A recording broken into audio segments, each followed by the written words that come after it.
uZuma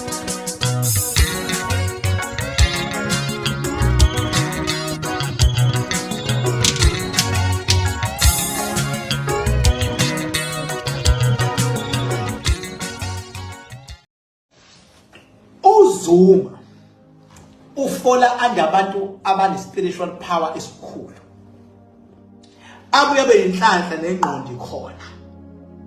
Yes, futhi singambiza ngenkunzi yakamoya uZuma. Ingakho ngisho abafundisi abahlonishwayo ubafica bekhokhosela ngaphandle kaZuma. Ingakho nje ufica ngisho inyanga uyifica ikhokhosela ngaphandle kaZuma ngoba uyi-umbrella, une spiritual power kunale light le abayilandela kuyena. Ufica inyanga ezithi ziyalapha uyifica izikhothoza, uyabona, ziyincengela kuyena. Ufica abafundisi ekuthiwa bayahlonishwa ubafica beyincengela kuyena. Ufice nabanye abaholi ufice beyincengela. It's because that old man's got a powerful spiritual power. Kuzoba khona le ndoda lo bhuti ekuthiwa uMalema. uMalema as well une spiritual power esikhulu. Umehluko kaMsholozi mudala kunoMalema. Kunegazi elichithekile eliningi ngesikhathi soZuma, kanti igazi ukuchitheka kwalo kuphume imimoya. Leyo mimoya ephume echitheka igazi iyakwazi ukuba spiritual power ezosupport umuntu embonayo ukuthi definitely inhliziyo yakhe iyabathanda abantu.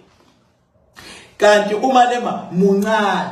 Shuthi uZuma when it comes to politics une advantage yokuthi uqhamuka from ANC, la khona kunabantu beANC abazidalwa zayo okwaphala ligazi.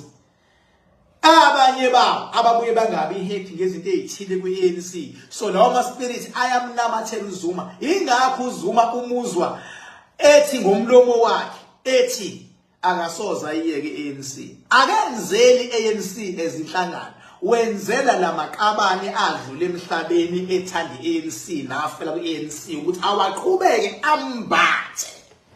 Ngaze ngayichaza le. Lawo maqabane adlule emhlabeni ethanda iANC awaqhubeka ambathe, angabi umuntu oxabene nenhlangano. Ingakho makuthiwa iANC ihlakaniphile kwakumele imncenge uZuma ukuthi kuhlalwe phansi kwenziwe whatever they may call it, maybe alliance, kwakuzoba lula. Ngoba ngeke umxabanise uZuma honest neANC, ngeke angayidlalisa ipolitiki nje iANC, kodwa wabamba amaqabana la.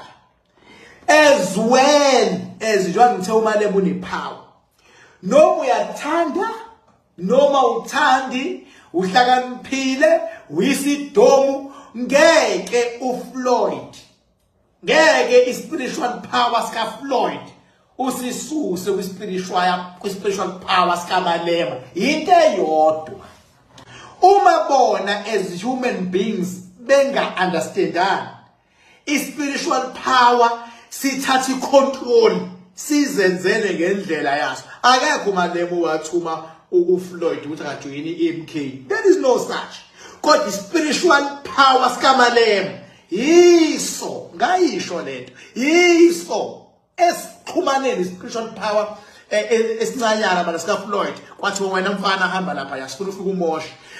uFloyd akayanga kwiMK ngenhloso ukuthi ngifuna ukuyomosha. Into ezenzekalela yona itself, ngoba ujudwe ile spiritual power sika Malema. Sidlala ipolitiki. Ipolitiki ayidlalwa labantu elibabonayo, idlalwa ama spiritual power abo, idlalwa onkulunkulu babo. Ipolitiki ayidlalwa ibona bona.